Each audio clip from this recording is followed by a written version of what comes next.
Thank you very much for attending our panel.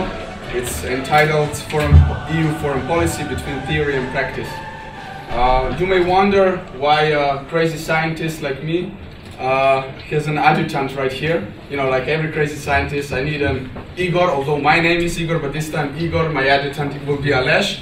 Why is he here? You can look on the slides, our contacts on Twitter, Facebook, email, and websites. Please use them during the panel. Send us your questions, send us your comment, and I will do my utmost to incorporate your comments and questions into our panel. Speaking of the panel, let me introduce it firstly. You know that I'm an academic Puritan, but to be academic Puritan, you need also theoretical experiences. Every good theory, you know, has a theoretical background. Not only theoretical, but practical background as well, in ground. And all of the speakers combine theory with practice. Firstly, let me introduce you Iveta Radičová. She's the former Prime Minister of Slovakia, former Defense Minister. Hello. And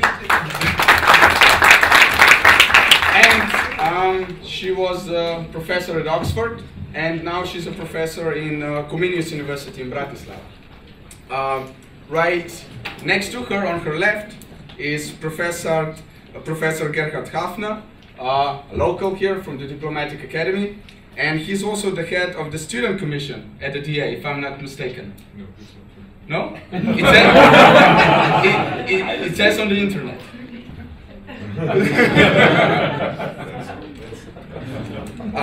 Okay. But however. And to my right, first is Professor Boštjan Udović from University of Vienna, and right to him is Professor David Krikmans from University of Antwerp.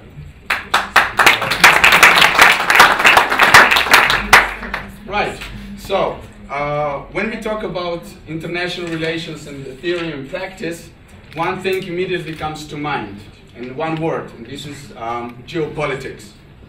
And today we are also introducing a new publication of Kundrefogove Kalergi's edition Paneuropean. It's the first English edition of the book since 1926. Why am I saying this?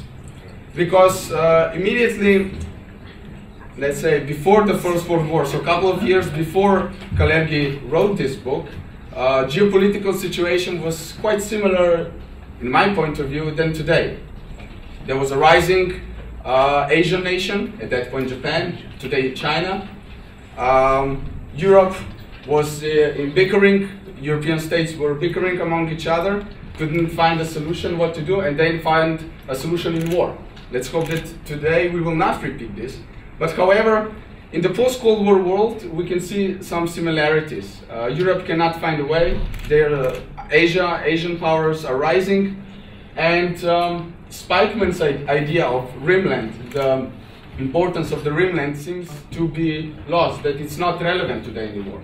On the other hand, there's a Machianian geopolitical idea that sea power is the most important one. Again, we can see that in America transporting its fleet to the Pacific. And the other main geopolitical idea, Mackindrayan one, about the heartland, we can see that big powers are struggling in Central Asia for resources and strategic influence. So anyway, this is a very similar thing than before the First World War. And let me go first to David, who's a great scholar of geopolitics. Those of you who speak Dutch, I recommend his book. It's only 800 pages. It's about the history of geopolitical ideas. David, is Spikeman's Rimland over? What are we facing today? What is Europe facing today? What are the grand strategies for Europe today? Okay, thank you very much, and thank you also for the invitation. Since we are talking about geopolitics, I need some maps, of course, to structure everything. Well, first a few questions, of course. If we talk about geopolitics today, there's a quite elitist debate, you could say, over in Brussels. I come from Belgium, so Brussels is quite nearby. It's only 30 minutes with the train from Antwerp to Brussels. And the last couple of weeks even, there have been multiple events on so-called grand strategy, and that's quite unique, I would say. And how would you define that? Well, you could define it as a kind of calculated relations of means to large ends. Now, earlier in the previous panel, coal and steel was mentioned, so that's quite interesting. So you could say that the founding fathers, to a certain degree, had a kind of geopolitical vision. But of course, the method was a more technocratic method, the method of the Monnet method, so to work on a step-by-step basis. So if you want to do grand strategy, then you have to have a kind of limited number of objectives followed by their pursuit. You have to be able to respond to unexpected situations. It also has to be a kind of discourse. Now, the question is then, what do we have? Well, on a technocratical level, you could say, we have some documents. We have the 2003 European Security Strategy, a secure Europe for a better world. How does that sound to you? It is a document, of course, well, that is made in the wake of 9/11, Solana. It is a document that talks about, well, terrorism. It talks about organized crime. It talks about a little bit on how the grand chessboard is changing. But it doesn't say that very much. And there was an effort 5 years later to come up with a new strategy, but as you see in the title, it only became a report on the implementation of the European security strategy. Hence, the diplomats said, well, we are not able to develop that strategy further or to update it. The debate nowadays, and there's an interim report, it will be a European Council on Defense and Security in December, where the High Representative has already made some steps, and the document is interesting. It's talk about strengthening the CSDP. It also talks about cyber, space and energy as important areas, and for instance, the maritime strategy, so what you were talking about, mayhem sea power, is being proposed as an important element. So probably we will have a partial ground strategy on the maritime issues. For instance, 90% of the biggest of the European external trade is maritime. So this is very important. But well, let's do a little bit the exercise. What are now? You're saying, is the Rimland still important? Is Europe still? Does Europe still matter? And of course, then you have to do an analysis also on what are the main challenges and what do they represent for us as Europeans. I'm not going to talk very much about the pivot to Asia. This morning it was already discussed. I would say I'm still waiting for some empirical evidence of that pivot, so-called pivot, because, well, if you look at international politics these days, still the Middle East is crying out, even to the United States, and they're very reluctant. So they need to engage. This morning it was also said that, well, Europe and the US still to a large extent need each other. So indeed, strategically, the world is changing. Economically, Asian countries are more and more important, but does this mean that then the relationship shifts? Well, I'm still waiting for that. Of course, we're a bit concerned as Europeans, because if there's a pivot, the US is pivoting away from somewhere, and well, we are thinking that, okay, this might be Europe, and the consequence could also be that, for instance, we have to do more on security and defense, so that we have to take care of our own area. For instance, it is not mentioned the amount. All European countries together spend 190 billion euros on defense. I would say, well, the taxpayer doesn't get a good return for that. The problems were mentioned earlier for that. But that means also that we need a European strategic culture. Now I'm working mostly on energy, and there's a lot happening there. I would say energy is one of those areas where indeed we need immediately a kind of European strategic thinking. What is happening? Well, what is happening is that conventional oil and conventional gas, but that comes later, it's especially in conventional oil, that we gradually see the winding down of an era. Still, the Middle East is very much important, but more and more countries in the world are passing their peak in production of conventional oil. Does this mean we run out of oil? No, because there's new technology, and well, this is it. Shale oil and shale gas comes later.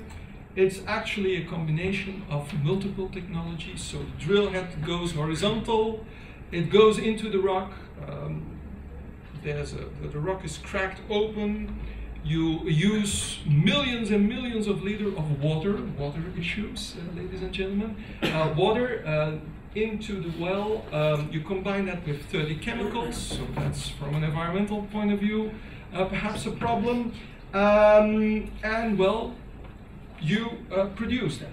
And the United States has the technology, is developing the technology. By the way, these companies are exempt from the Clean Water Act, so from an environmental point of view, this is perhaps a problem, but the United States has a lot of resources. So on paper, they look very big. They are the new power. This is their ticket out of the economic crisis. And this has, and these are the projections of the production of the United States. This is also shale gas, so that's another variation. Again, with the same similar kinds of projections, but also problems with the water table, tremors, mini tremors, water issues. You need millions liters of water, chemicals, etc., etc. The geopolitical consequences. First, decoupling. So the United States in the 2020s doesn't need the Middle East anymore. We still need the Middle East. We cannot dial 911 US Navy in the 2020s because the United States will no longer be interested, potentially. But if these projections are really going on. So I would say we are in desperate need of a strategy. And I come from Antwerp. I always make some publicity for Antwerp. Houston is the largest petrochemical center in the world. Antwerp is the second in the world. And I was recently, a month ago, in a meeting with all these companies in the harbor of Antwerp that are saying, well, what are now already the consequences in the United States of this evolution? The consequences are that the price of energy is dropping dramatically. And so Europe is no longer competitive. And they're saying, well, we are multinationals. So in 2 years' time, our companies are saying, well, let's invest in Houston and no longer in Antwerp. So you see across the board consequences. And that means that, well, we need a strategy. We need a strategy. Austria is, by the way, also on this map. What kind of strategy could that be? Import tariffs? Cataloging shale oil, shale gas as a kind of dirty kind of energy? Well, our American friends will not like that, but I'm thinking, well, that in the areas of energy, our interests are diverging instead of converging. And this is the reality. So a lot of question marks and questions on, well, how to do that. Of course, we have shale oil and shale gas in Europe. Our citizens are putting question marks on that. Even if we're developing it impacts our renewable energy strategy because, for instance, coal also has collapsed, the price of coal. My country is now importing coal So no longer our renewable energy strategy is gone. So a lot of questions, and this really affects the economic security of Europe. Now, another area that is interesting is natural gas. And from a geostrategically point of view, there have been some finds, for instance, in Cyprus, also off the coast of Israel. Some even are saying off the coast of Syria there might be natural gas. So strategically, for the European Union, this is very important, I would say. And indeed, Cyprus, well, also, by the way, off the coast of Greece, there could be natural gas. There's one veto player, Turkey.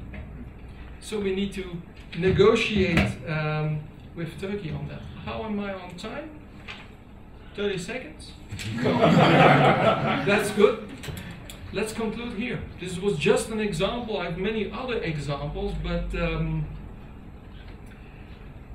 what we need really is a strategy for Europe in all these different areas. Energy, what is happening, for instance, in the Arab world. We need not only to react, but to be more proactive, and also think about what are our interests. And interests in the past was a dirty word. Yeah. Yeah, thank you very much. Just a quick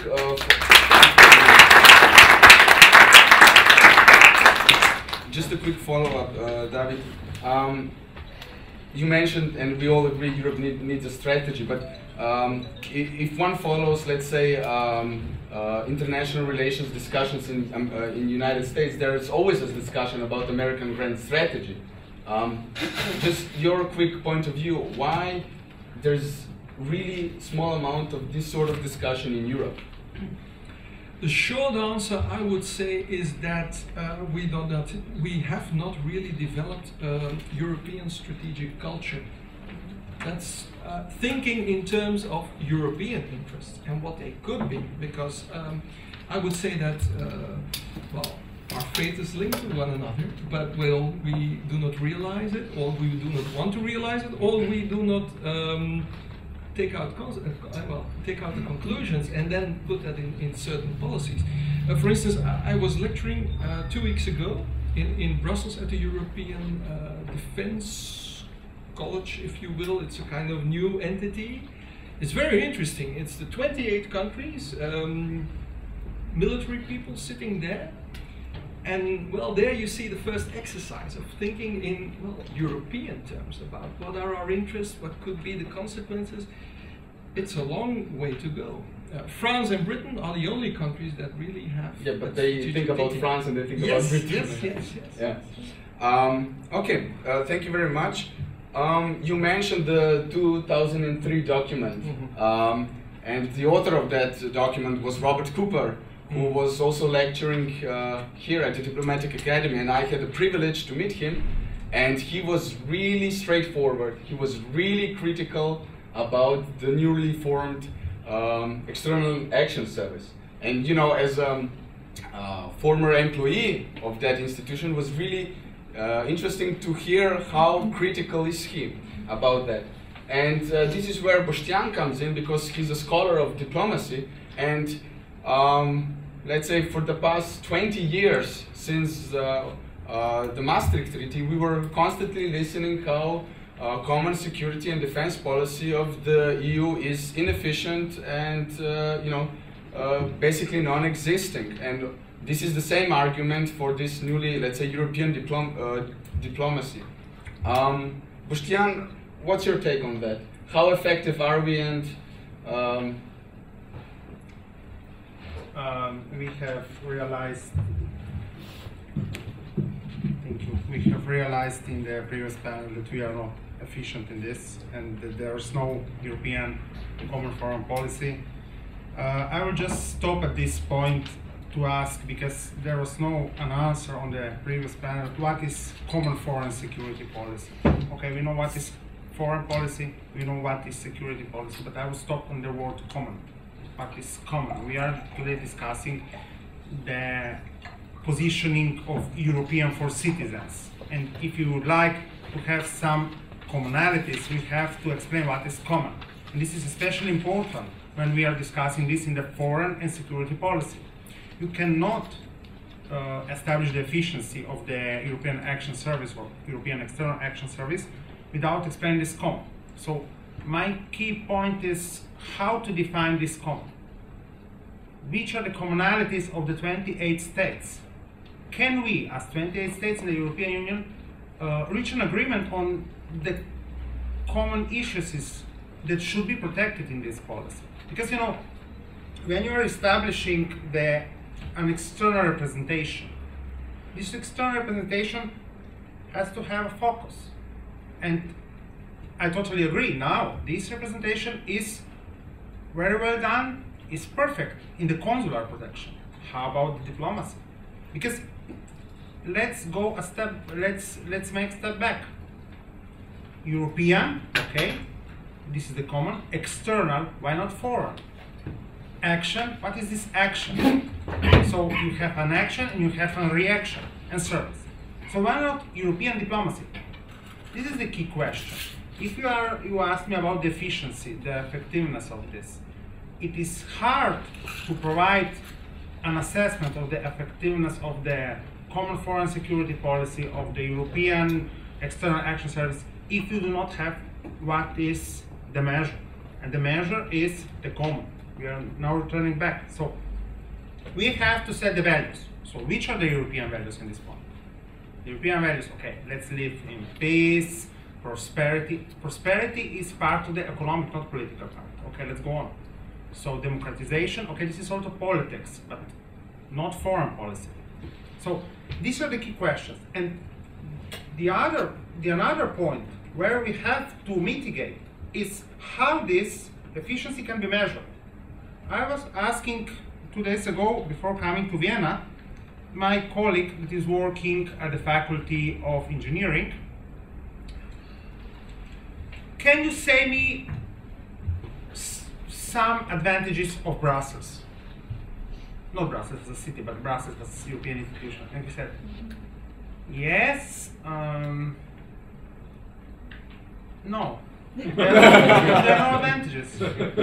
And then he was born in 78, and he replied to me, Mr. do you remember at the end of 80s when in our village a road was to be formed, a new road was to be built, and we said, because the plan was abandoned, and we said, oh, that's the coast of Belgrade. So everything goes to Belgrade, so we cannot build this road. So there's a problem. There's a problem with Brussels today. Oh, these Brussels, there is a Brussels, they are saying something there. And you cannot establish a foreign policy. If you're going to compare a foreign policy of Austria, because we are here in Austria, of Slovenia, of Croatia, of Slovakia, of Czech Republic, Poland, and other 28 states, and the so-called foreign policy of the European Union, which are the commonalities? What is the common part? And I remember the public debate in Slovenia when the first ambassadors of this new External Action Service were appointed. The debate was why Slovenia is not in the first round. And the debate was, are we going to be in the second round? So this is the perception. The posts, not what should this Economic Action Service do for us, for Slovenians, for Croatians, for Austrians, Italians, and so on. So, and coming back to the efficiency, it is easy to say that this service is inefficient because we don't know what this service, as it was pointed in the previous panel, we don't know what this service is doing. It was pointed out, I think, by Mr. Busek, if I remember correctly, that Catherine Ashton is reluctant to give some statements. So it is hard if you don't have this commonality, this focus, a single point of 28 states to say anything about efficiency. However, on the other hand, this sector is efficient. You know, you have a European citizenship, but this is all consular protection. And finishing with the just short remark, do not forget, Vienna Convention concluded here in Vienna in 1961 says diplomatic relations are established among states. The European Union is not a state. And if you would like to change this external action service to measure its proficiency, to measure its efficiency, to measure its capability, you should give to this external action service this diplomatic label. If you would like to give this diplomatic label, you have to change the Vienna Convention. If you would like to change the Vienna Convention, you have to open the international treaty, and that's the problem. And I'm going to finish it now here. Okay, thank you.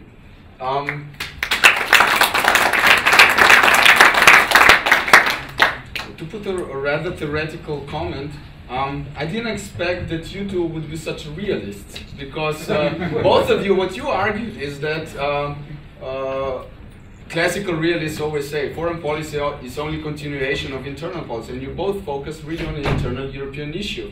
And if I just make a short comment, I completely agree that EU lacks a vision, lacks conversation, discussion about it, but there are some ideas already written 90 years ago. But my quick actually comment and opposition to your points about the consular affairs. Are they really functioning? I mean, I can give you a lot of examples when EU citizens were Slovenians were stuck in Vietnam, where Slovenia doesn't have an embassy, and the EU member states refused to help them. We are not discussing the Slovenian foreign policy today. Yeah. Well, Well, but this is, you know, this is every embassy of the European state is also an embassy of another European state if that state doesn't have a representation there. Yeah, that's true. But we are discussing the European External Action Service, that's not right. particular diplomacy. Yeah, that's right. And the different national interests, why they are offering or not offering. I have the data that were coming from Brussels to me last year and of last year. The increase of this consular protection is there is an increase in this consular protection, claiming passport giving and so on. So there are this representation of the European Union European External Action Service are more or less influential, are up to the point, are focused when we are discussing the consular protection or some consular affairs. However, in the diplomatic affairs, they are more or less still preparing some grounds for some steps, maybe towards a greater institutionalization. But I don't think it's going to happen something really important in the next 15 to 20 years. Okay. Okay, thank you. Now, both of you mentioned this problem with common, and I'm really glad on the panel is someone that was trying her utmost to reach this common. As you know, the decisions within the common security and defense policy are adopted unanimously with a consensus. Madam Radichova, how hard it is actually to get the consensus in the council? Who is the state that strives for the consensus? Who's the one pushing for the consensus? Of course, besides Slovakia. Thank you very much. It's a pleasure for me to have a chance to discuss several issues with you and to hear professors what they think about common in EU, common of Europe, etc. As an introduction, if you do not mind, and bit reaction what I have heard. First of all, to be clear, we are talking about Europe, European Union, or Eurozone, because these are three different entities. If we are trying to find something common, we will find different common for Eurozone, for EU, and maybe something common for Europe. I am not so sure. It's more complicated to find it for Europe. Why? Second comment. I think we have four typical characteristics. If I am speaking we, I am speaking about people. First phenomenon, we can call, as you know it, Eurosclerosis. Second phenomenon is Eurohysteresis. Third phenomenon is Eurohistory. We are proud on our specific nation histories. And fourth, last but not least, Europe diversity. Europe is divided across three main axes. First axis is defined socio-economically, and it's the huge difference and deep difference into being in between North and South. If there is interest, I will go to details. Second axis is the axis concerning the level of consolidated democracy. We can find at least 5 clusters inside Europe, and it's connected with the standard and style of democratic institutions inside each country, with consequence how then they behave at the level, at the Council, European Union, international strategies. And third axis is the axis of the characteristic of the state.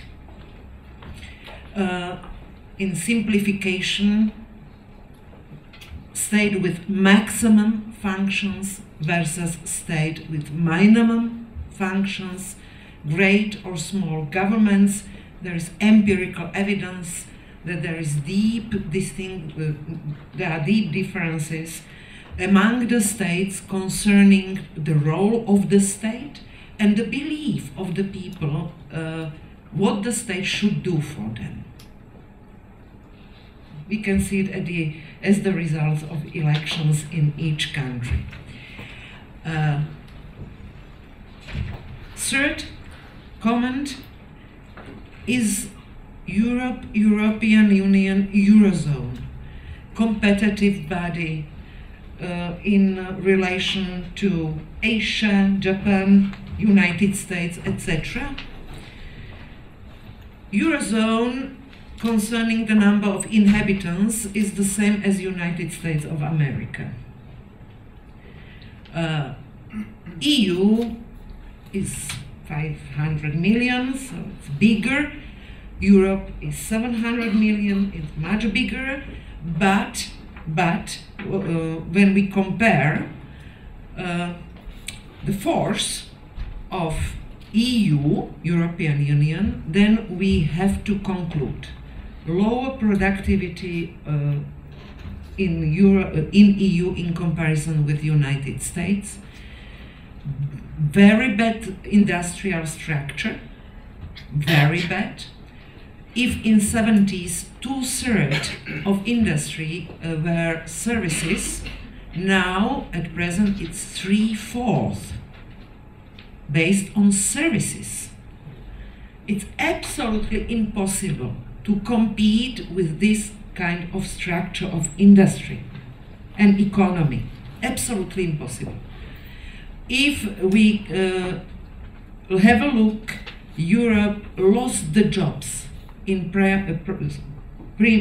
primary and secondary sectors, and the new jobs are only in the sphere of services. How you can compete? 74 million jobs are jobs in the sector of financial services. Come on. And when we are with financial services, we have one word in Slovak language, I cannot use it. Where we are. So, such amount of jobs without any chance to compete in this sphere, and the result is deep crisis, mainly in financial sector. So really something is wrong, not only in Denmark. Please give me a floor briefly to show the decision-making process at the Council concerning these deep crises. All these facts we knew all the time. So what the relevant institutions have done as a reaction, really briefly. I will try to be very quick. We know impulse for the crisis, United States of America. Low interest rate mortgages, high risk low income groups with impact on high risk low income groups of population. Rising interest rates. Reason, gap between financial markets and services and industrial bases. More general, reason, gap in between political promises. Nobody can promise what politician is able to promise. Versus capacity of economy and productivity. European reaction. What we have done. Crisis was on the table. It was clear that there is deep problem. European economy without significant impact in the first wave of the financial crisis in fall 2007. Nothing. We behaved that nothing is going on. No problem. However, the reputation of financial institutions, their products and rating agencies suffered. EC, Commission, started to criticize careless investment practices, bad liquidity management, and irresponsible lending. No major protection measures were taken since commissioners were divided on the need for greater market transparency. There was no common will. World Bank warned, come on, especially new member states are in danger because of the deficits.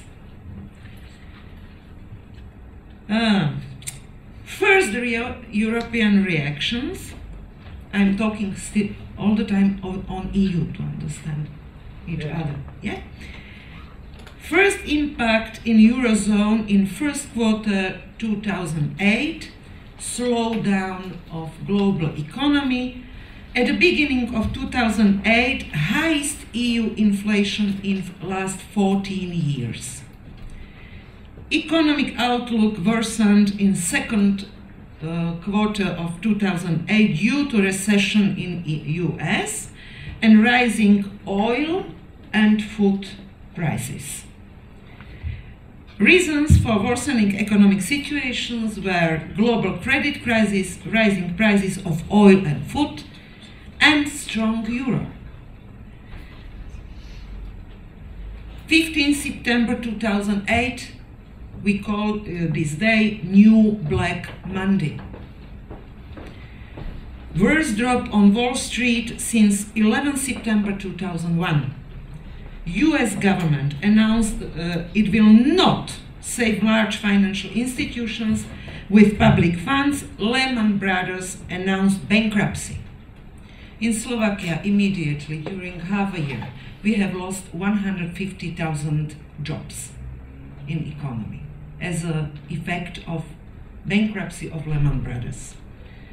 ECB immediately provided 30 billion to banks in short-term loans. French President Sarkozy proclaimed the need for a new financial system called regulated capitalism. Banks should finance development and not engage in speculative activities. EU in technical recession. situation on financial markets started to negatively impact European industry. Next steps, deepening of crisis. October 2008, EU started with careful crisis plan. Autumn 2008, plan. Higher capital reserves for banks. This was the plan. Strong economies. France, Denmark, United Kingdom, Italy refused coordinated Europe-wide recovery package. They refused. At the same time, European car makers asked the EC for 40 billion aid in low interest loans due to rapidly failing car sales. Market insecure because of record falls of shares from Europe, United States, Brazil, Japan to Russia. After 40% drop in shares of major UK banks, finance ministers agreed to increase state guarantees of bank savings from 20,000 euros to 50,000. Some of the countries guarantee the whole bank savings. Central banks, including ECB, lowered interest rates. First time at the end of 2008, there was first time the call for the reform of global financial system.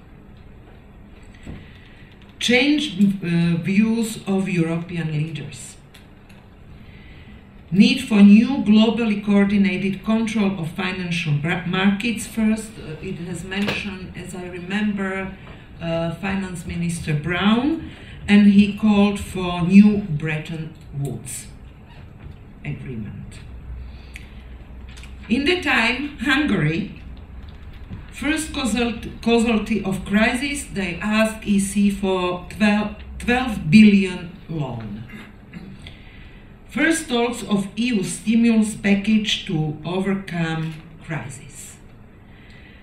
And then you remember it, maybe, what have happened.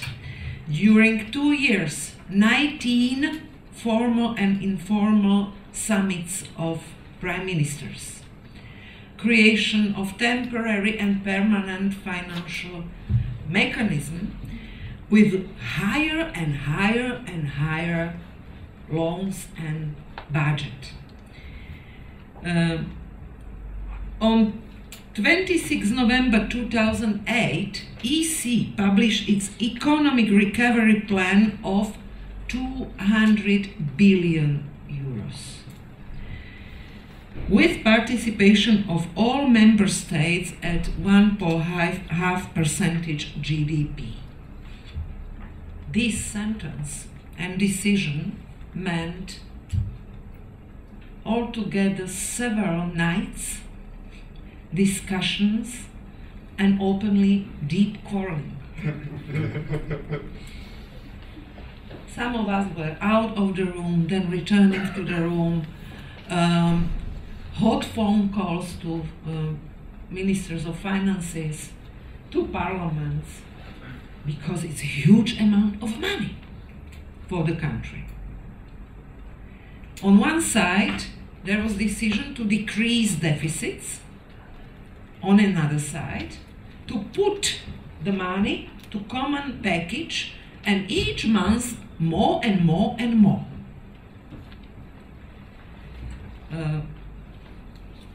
This 200 billion stimulus package divided leaders, terribly divided leaders of the EU, on those who really unwilling to take unified measures. Why the same measures for each country? It's true that among 28 countries, 21 didn't fulfill Maastricht criterions. I think then there is a question why we have them. For whom? 21 countries.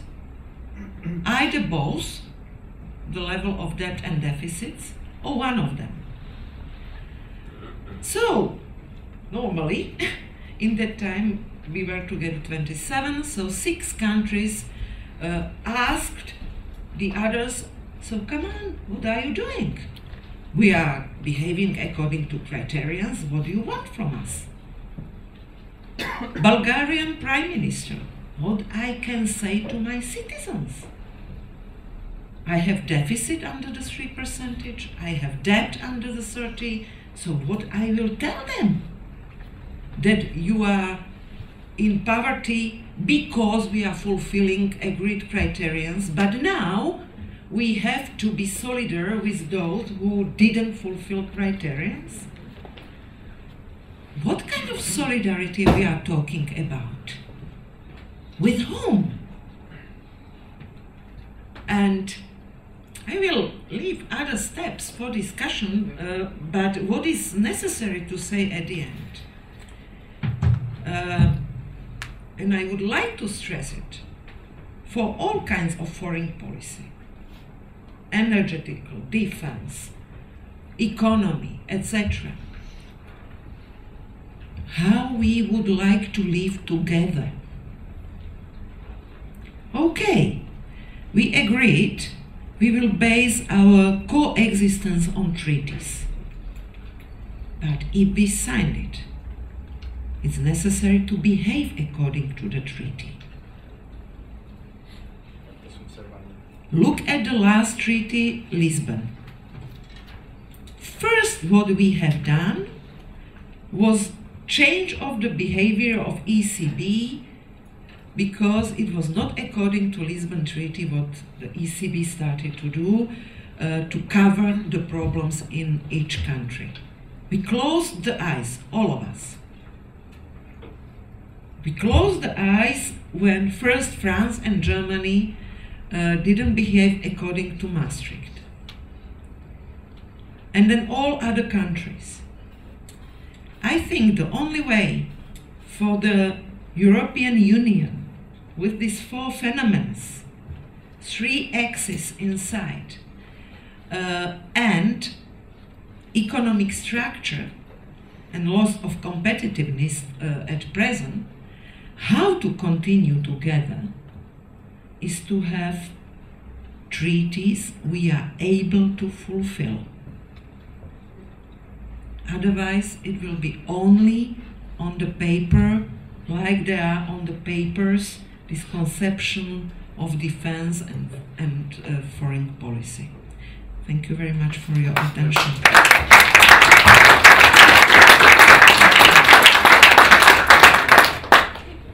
Thank you very much. I think that was your last point. I think that was great, because you pointed to the problem of the solidarity, which is in the core of the European idea, of the Pan-European idea. But another comment comes from David, if I'm not mistaken. Yeah. Yeah. Very quickly. I'm sorry. Please tweet, pose your questions, write email, post it on Facebook. We still haven't got any. You are invited to do so while we are discussing it here. So please join us in a discussion on Twitter, on Facebook. We will incorporate those questions and comments into the panel. Please do. But do it face to face is more personal. We will do that as well in the end. Absolutely. Thank you very much. I very much liked your presentation because, well, 3 very short points. One, in your analysis, you are correct. Something is wrong with the structure, the economic structure of the European. That's the really underlying issue. And well, I would even go further, and we will not be able to go out of this crisis if we do not change the whole way in which we look at our economy. We have to reinvest also, I would say, in more sustainable technologies, because in many different areas we have it. The only problem is we do not bring them to the market, if you will. We do not patent them. The Americans do. Others, the Japanese do. So that's one core issue. This also means that you there's a budgetary path, but you also need to be able to invest, to spend money, to change your economic structure. Well, that's point number one. Point number two, some things in Europe are not set. Germany does not say that it also benefits a lot from the weaker euro. Because if they would have the strong German D-mark, well, I think they would export less. I'm not an economist, but I think so. By the way, if their main trading partners, the Europeans, get in trouble, they will get in trouble down the road as well. Thirdly, we spend a lot of money for saving the banking sector. But we as taxpayers have not gotten any changes in that banking sector. The banks are still really big, too big to fail. What about cooperative banks? From the bottom up? What about the rewarding system? It's all the same. There's a Dutch journalist that I follow in London, it's not my last remark. And his article 2 weeks ago was, well, I'm really scared because nothing has changed and, well, the bonuses keep on. So in the core, we spend a lot of money, some even say a third of our European GDP on paper, in potential savings on banks, but the taxpayer hasn't gotten a restructuring in return. So in Denmark and in some other places, something is wrong. If you do not mind, briefly. Yeah. Briefly. First of all, yes, if I remember it correctly, please, approximately, I don't remember precise figure, patent in States cost $1,800. Patent in Europe, 35,000 euros. And I will not continue with bureaucracy around the patents. So yes, here is the barrier and we can do something very quickly. No problem at all. We are missing 700,000 ITs in Europe, experts. There is free place for them. We have only old firms in the States. 75% of firms are so-called young firms. It means they have their own research programs and innovations. We haven't. So yes, there are steps we can do very quickly and to be once more compatible with other part of the world. Germany is second biggest economy in the world. And if we want or not, we, the Slovaks, we are proud, but we are really very, very small.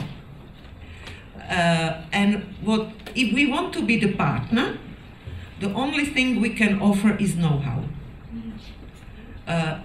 We cannot compete in other fields with such economy. What have happened in the third point, economic sector, is very simple.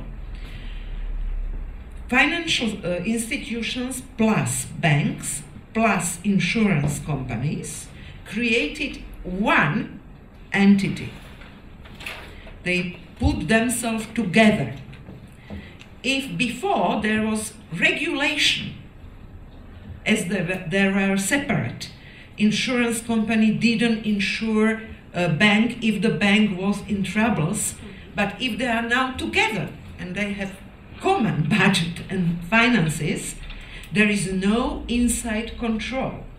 And they are covering the problems. If there is problem with financial institution, they cover it from insurance company, if in bank, etc. So they created international, non-internal regulated financial institutions, and the competition or negotiation now is international huge financial entities and small national states and governments. You cannot negotiate. So the only way how, it's like negotiation of the bird with tiger. Come on, it's impossible. we are flying and trying to do something with these institutions. No, we have to be the tiger, to have a chance and to be equal partner. That's why such institution created at the level of Eurozone or EU are the only way how to have new balance in financial sector and for negotiation for economy. Otherwise, all the time, in the evening we have agreed we increase financial mechanism by I don't know how many billions. I have never have imagination about such amount of money, as whole Slovak Republic budget is 15 billion. So for 200 billion, come on, whoa, give it to me. But I was sure, we agreed at 3 in the morning that the first title immediately will be, this is not enough. Sure, this is not enough, as each state, as I have mentioned, 21 states were in problems. The only way what they could do is the loan. From whom? From them. So come on, if we will give you more loans. Sure, the reaction was on another day, it's not enough. And to be more dependent on them, the only solution was to say one day, stop. No more loans, not higher deficits, no higher debts. And those countries which did this decision are now with one part of the nose yes, under the water, up to the water. But yes, because still we are somewhere in dangerous waters. Yes. Yeah. Okay, well, I know Boštjan will have something to say about economy and economic diplomacy, but I really don't want to ignore the fourth speaker, because he's an excellent scholar and excellent expert on the EU topics. So no. Regarding the economy, I think it's appropriate to ask you about moral hazard and pacta sunt servanda. Madam former Prime Minister, she spoke about how treaties were changed, how decisions were changed, although the agreement was that things the Maastricht criteria were set and so on. Is there any way that legally a legal part of the EU can prevent, let's say, the politicians of the EU to change these arrangements from day to day? Yeah. Thank you very much. First of all, I have to also to state that I'm professor of international law and European law at Vienna and Bratislava, but that I worked in the foreign ministry in practice. I had twice the possibility to act as the presidency of the European Union in international negotiations, so I draw my answer to this from the practice and not so much from the theory. Of course, I can be insofar very short, as I also share the pessimistic approach of Vice Chancellor Buzek expressed this morning, because in my view he's very, very true, and if I see what is happening today in the foreign policy of the European Union, it is more or less a mess. And this is due to the behavior of certain states. And what in my view is also important, that no state can escape its own history. And the history accompanies the policy of the states. And so if you go back to the history of the European states, we see how divergent the foreign policy interests were in the 17th, in the 19th century, in the 18th century, in the 20th century. And so it is not surprising that there is almost no common policy in the foreign policy of the European Union. And if you come now to your question, how nevertheless to come to a common foreign policy and whether there are legal means for this, first of all, There are not that much legal means, but there are political means, and I emphasize very much the program of Erasmus. Because when we elaborated the contract with the University of Louvain-la-Neuve and French universities, what we expressed in this contract is first, that this Erasmus program should build an esprit européen among the students, a European spirit. That means the nationalism of the 18th century must be transposed by the youth to Europe and not to the States. And this is at the moment the problem. If I go to the foreign policy decisions in the European Union, what I see is blank nationalism. The national interests have the priority. And so also this applies also to the issue of military might in the European Union. There was today the question of how can we assess the military power of the European Union. The funny thing is we have to distinguish very clearly for which purpose. One is the purpose for peacekeeping operations or Petersberg tasks, and the other is the purpose of the common defense. And if you have a look at the treaty concerning the common defense, you see that the common defense of the European Union is only subsidiary. First is the national policy, security policy, and NATO. And only then is there common defense of the European Union, Article 42, paragraph 7. So that means, and then, what we've also taken, you said we should stick, and you said also we should stick to the treaties, the Lisbon Treaty. Let's have a look at it. What does it say concerning foreign policy? With the declaration of number 13 and 14, I think 14 is it as well, concerning the foreign policy and the CSDP and the common security and defense policy. There it is stated that the CFSP does not affect the responsibility of the member state as they currently exist for the formulation and conduct of their foreign policy, nor of their national representation in third countries and international organizations. This clearly reflects the position, the present situations of the EU. We have a certain endeavor to come to a common foreign policy, but we have at the same time this declaration that the states want to keep the national foreign policy. And there was today mentioned also this policy of Sarkozy concerning the Mediterranean.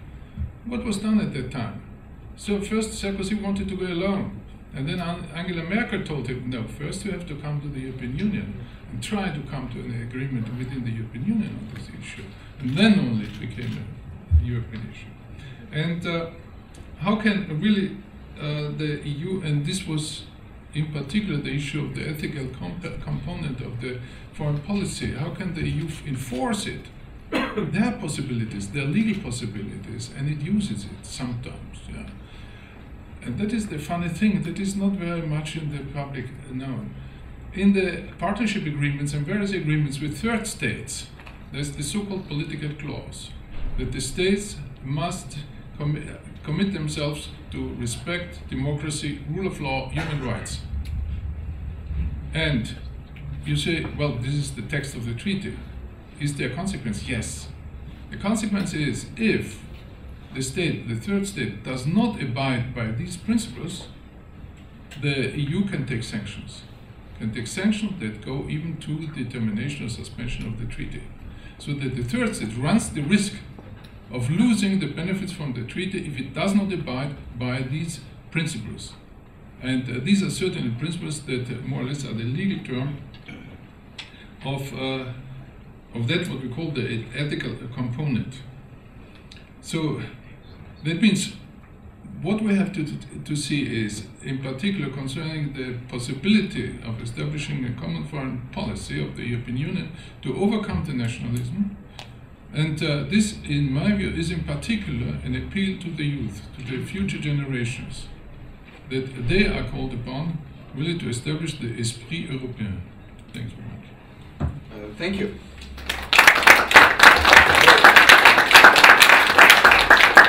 You mentioned the military, and there were quite some concepts in the 90s developed, or even earlier, about EU as a civil power and EU as a normative power. And I think here comes in line a question from Stefan Richter, who asks, is even possible to have, let's say, a stronger EU in the world without further integrating it? And I'm posing that to you. So if, let's say, if it is not possible to have a, let's say, European Federation, should EU then stick to be the civil power, the normative power of the world? And what's your take on the question of subsidiarity? If I can put this in as well as of the internal part of the EU. Thank you very much. The normative power. So I have an insight a little in that what is the EU is doing in normative issues, and that I must say that, well, what the EU has really to recognize at the moment in international relations, that first, it is a unique experiment, the European Union, because it's the only international organization dealing with the foreign relations. That we have to take into account. The second is, in foreign relations are governed by a system of balance, a system of equal powers, theoretically equal. And this is also to be recognized by the European Union. When the EU came to the United Nations, for instance, they tried to apply the EU regulations on the United Nations. That cannot work. And it was very difficult to convince the European Union representative they cannot use here the EU regulations in the UN. They have to abide by the rules of the United Nations, because the other partners are only bound by the United Nations system and not by the EU system. So this is a major issue, and there is a lack in Brussels. And there is a lack in Brussels of insight into these mechanics of international relations. I regret, but this is at the moment the situations. And so normative power, civil power, of course, somebody said once in Petersmann was that human rights is in particular enhanced in international relations by the European Union. I mean, the European Union has now the Charter, and it tries now to become party to the European Convention on Human Rights, but whether it is possible really to enforce human rights standards in international relations on the global scene is still to be seen. Depends very much also on the actors. And the European Union has also to accept here that there is an equal footing of the other partners. It depends very much on it. So there, at the moment, the situation is not very to be seen very optimistically, but my hope and my expectation goes certainly with the youth that perhaps the youth will be then more prepared to accept this situation. Sure. Yeah.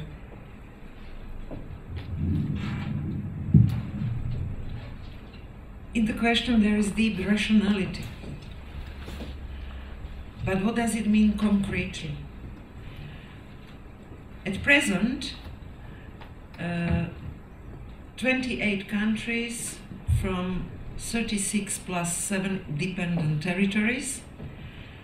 So the first question is enlargement and criterions for enlargement. Second thing, okay, then there is budget. At present, at the European Union level, it's only 1% of overall GDP. So what more power or integration for 1% of our budgets? It has no sense. Either this common budget is higher, then it has sense, or if it's not, then there is no need for more concentration or more integration, because 99% are on national levels. And last but not least, when European Union received the Nobel Prize, yes, there were also such reactions, but I think that it was okay. And I will point Mr. Habermas. As I am liberal, I can't point left-oriented scientists. And he said and mentioned that from his point of view there are at least 3 major reasons to give the Nobel Prize for EU. First, because of the peace among these 28 countries. Not in Europe, please, but at the level of European Union. Second, because of human rights and democracy. because I'm sure that without acquis communautaire, without these regulations in many countries, we are very far from the level of human rights guarantees like they are at the level of EU. And last but not least, welfare state. Support and guarantee of social solidarity inside countries and among countries. And these three features are the reasons for Nobel Prize for EU, and I fully agree. I fully agree. And if it's nothing more than we keep these three features, then this kind of institution really has a sense. And to ask for further integration at the time of crisis, I have really strong fear. It's not good to try to find new partner during the divorce or crisis. It's always very bad solution. And the same concerns the next steps for development of further integration or agreements among countries. Now we are all nervous, under the pressure, and this is not a good situation to find positive way of thinking for further giving competencies to another entity. It's not a good situation, I'm sure. Especially when during 20 months, if you remember, there were changed 11 governments.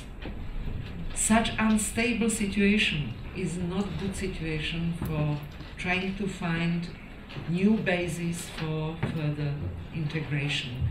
We have to solve the problems at home, to keep social peace, to recover the trust at home, not to support extremistic political parties. I was a bit in shock from the results of the elections, for example, in Austria.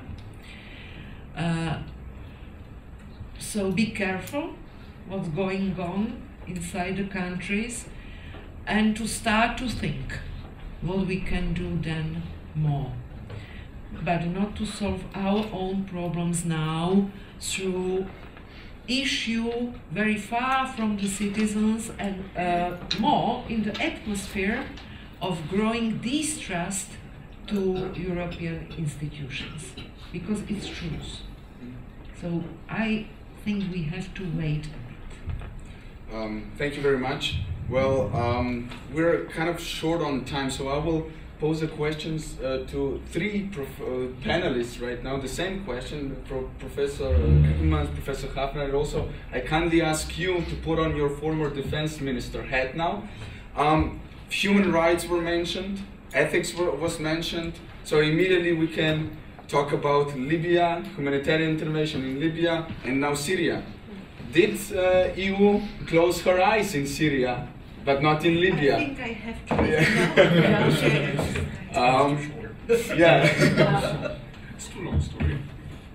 Please, your comments on the role of human rights and ethics in EU foreign policy and case study of Syria. Anyone want? Yeah, please, Professor. Thank you very much. First of all, Libya and Syria, this is the first case of the Security Council of the United Nations. And only, well, the system of the European Union is so that it commits itself to abide by the principles of the Charter of the United Nations. Explicitly it says principles by the Charter. That means that the EU is of the opinion that it can also start autonomous sanctions, but mainly it is within the system of the United Nations and committed to it. So it is the possibility of the European Union to take autonomous action in this is limited. And as to responsibility to protect, I myself, I'm very conservative in this because there's too much noise about it. It does not exist. or if it exists, it is very limited. If you take the Millennium Declaration of the General Assembly on this, you see that usually in the public it is overemphasized. The Millennium Declaration does not say that what the public usually means, does it say? Thank you.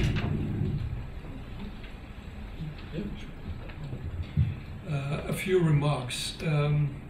Mostly the Syria crisis. Were the European institutions involved? Not really.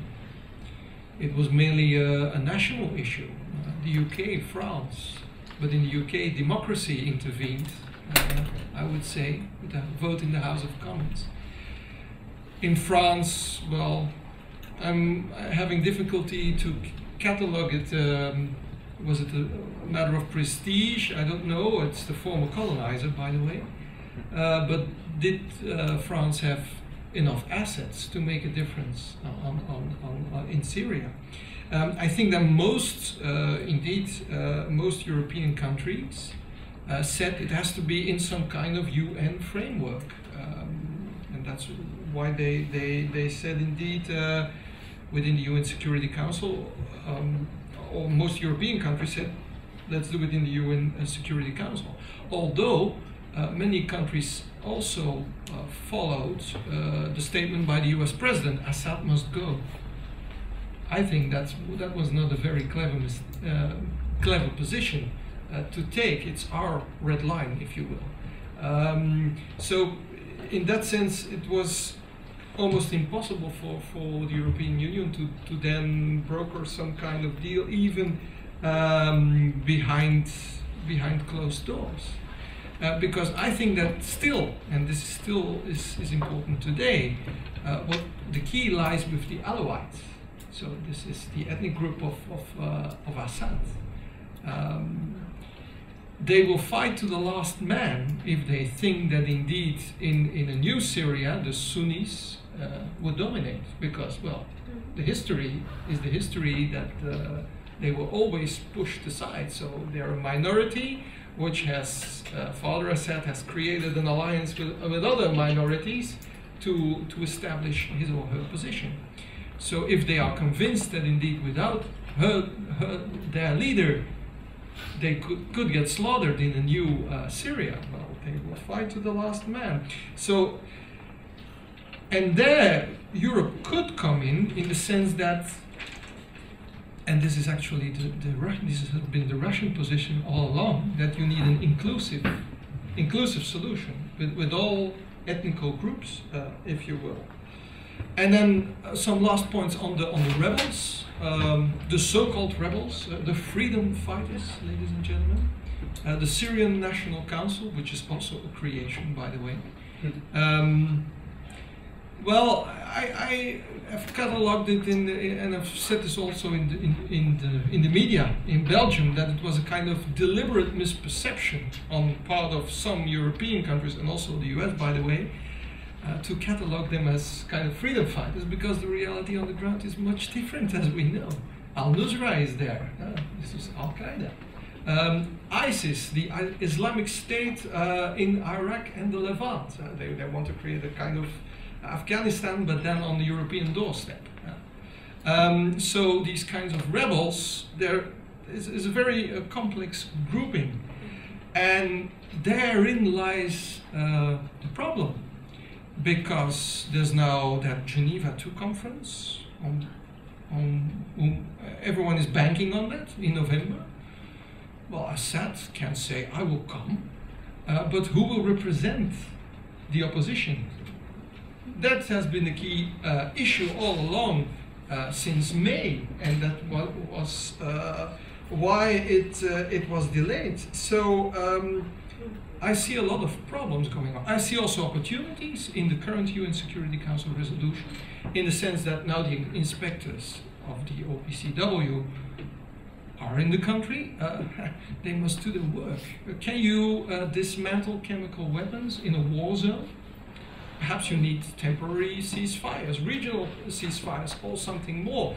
There is a potential for momentum there, to build further on that resolution, and then to come to an inclusive solution. So that's my take on the Syrian question. And the response, please. Yes. On addition, certainly I share this view, and we must also confess that the EU went as far as possible by taking sanctions against Syria. But the real problem is, with whom should the EU speak? There is such a slogan that it's not very polite to speak about a person who is not in the room. So I will not speak about Mr. Obama as Mr. President. Have to stay at home this time and not to travel anywhere.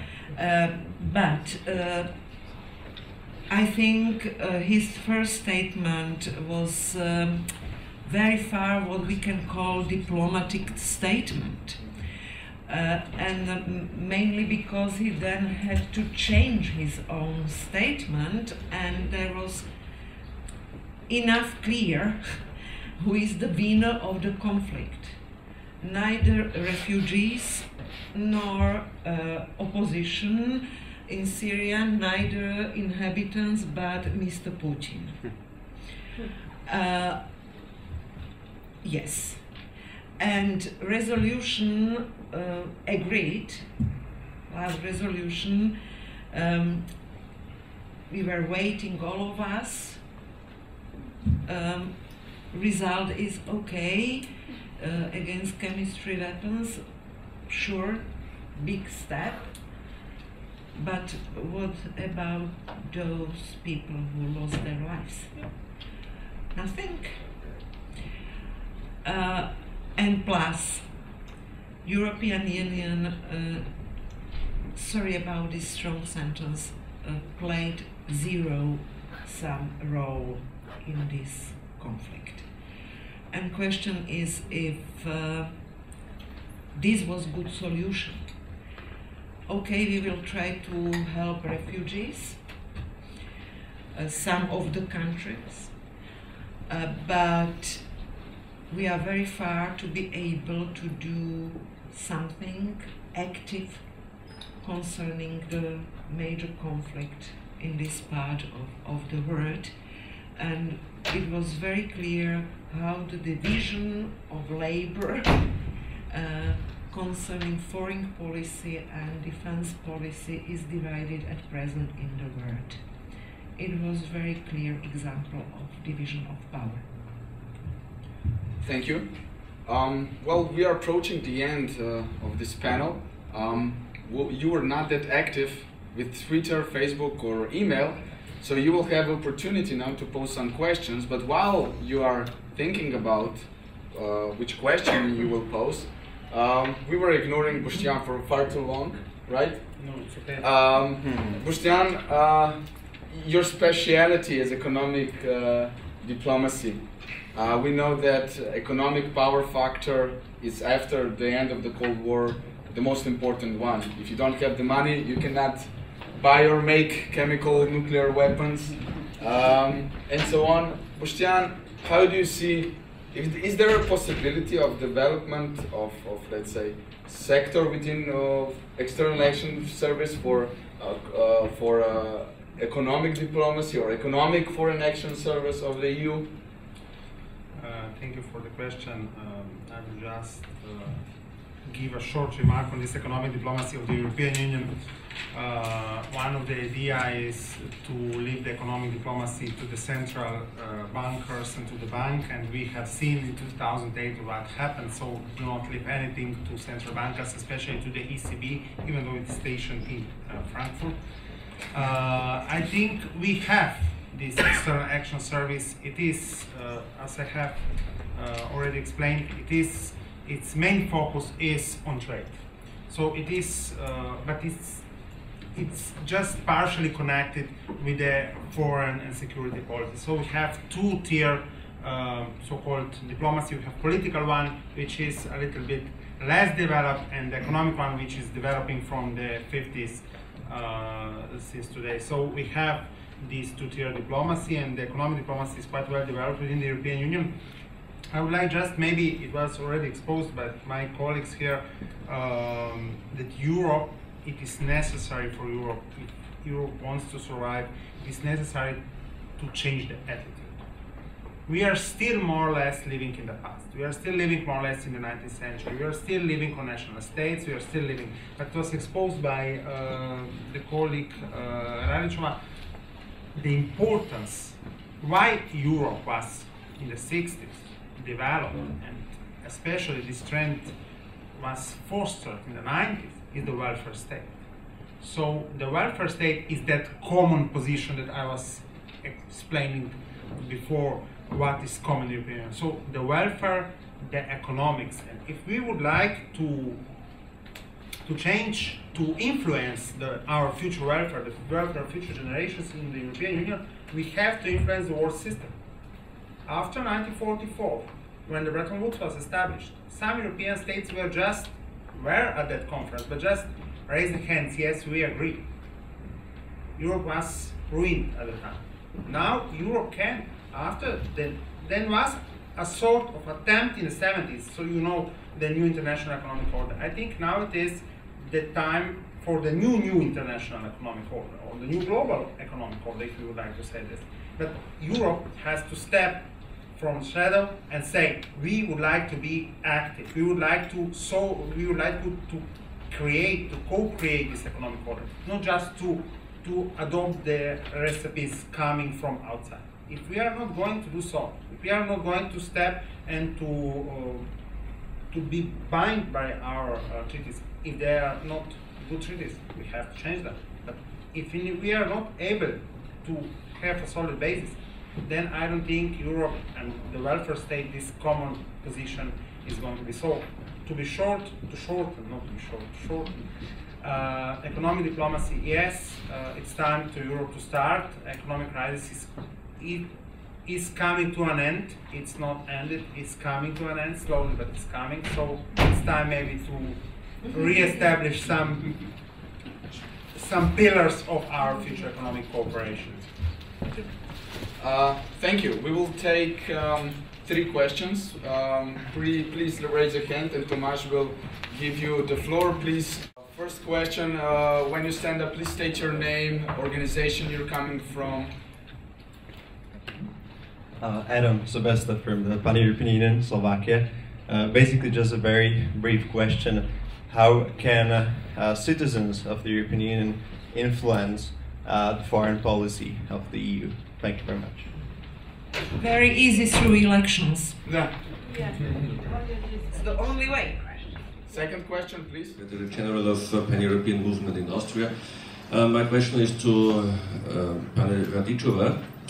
What you said here was the opposite of what you did as Prime Minister.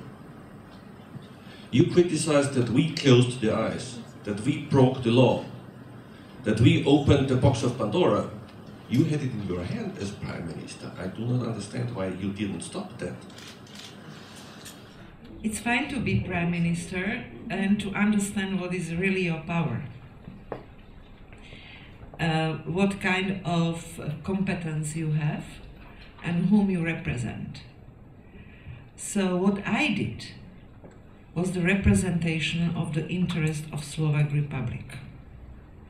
And the representation of the interest of Slovak Republic was to be the part of Eurozone and to be the part of EU.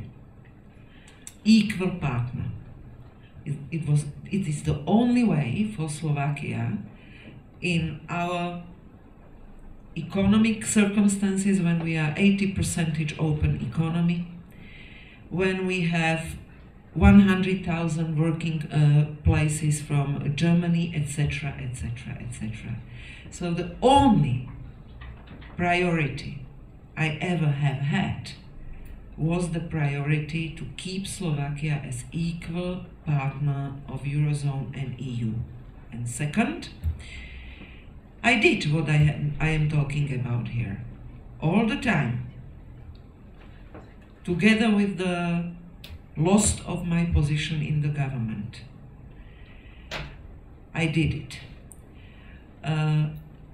It was very high sacrifice, but I was sure it was the only right decision in that moment for Slovak Republic and for their citizens.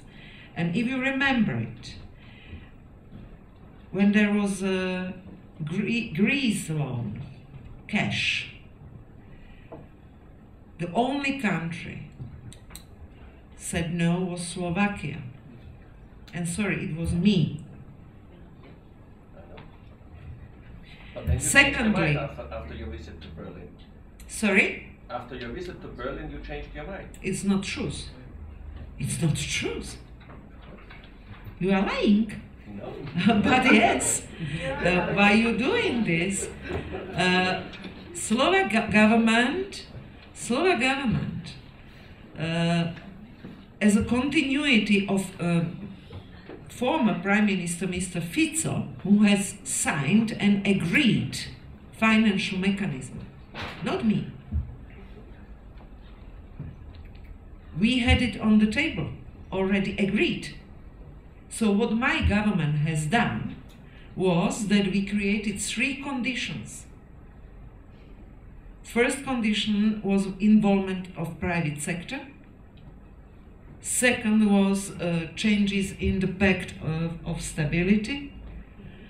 And third was, yes, system of sanctions. These 3 conditions were Slovak conditions from August 2010.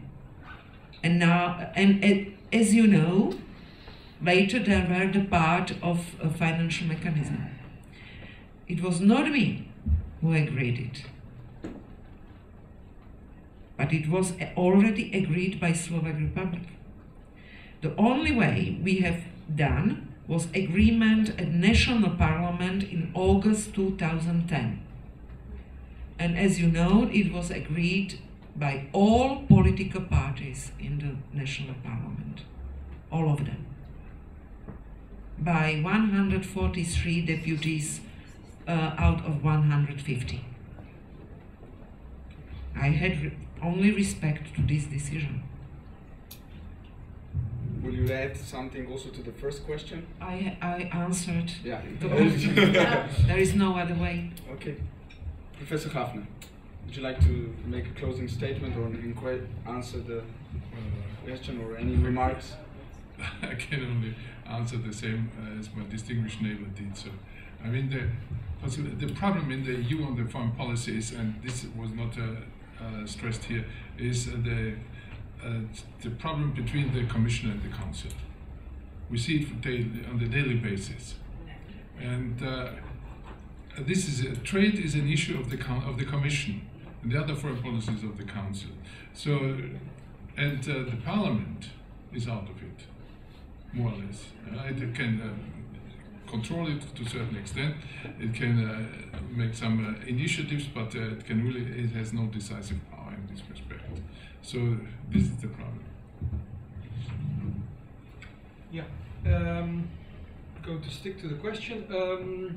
Well, the role of citizens in the European Union, also in terms of foreign policy, that's not an easy one because they do not have any official function, of course, but nevertheless, organizing themselves in groups and especially raising awareness about the challenges that are coming, I think that is crucial. I differ a little bit from the former Prime Minister, coming from Belgium.